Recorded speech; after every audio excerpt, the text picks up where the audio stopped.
नमस्कार, आपण पाहत आहात सांगोलीची रणरागिणी न्यूज.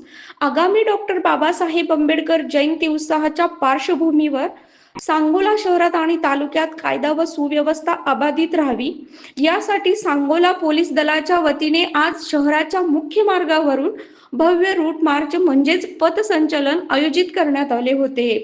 हे पथसंचलन सांगोला पोलीस ठाण्यापासून सुरू झाले.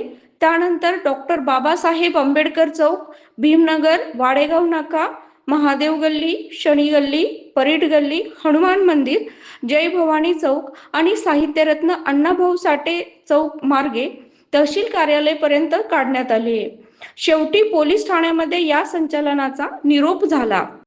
या पथसंचलनामध्ये सांगोला पोलीस ठाण्याचे पोलीस निरीक्षक विनोद घुगे यांच्या मार्गदर्शनाखाली पोलीस उपनिरीक्षक पाटील, पुजारी, काशीद, महिला पोलीस अधिकारी उबाळे मॅडम यांच्यासह पोलीस अंमलदार आणि होमगार्ड मोठ्या संख्येने सहभागी झाले होते.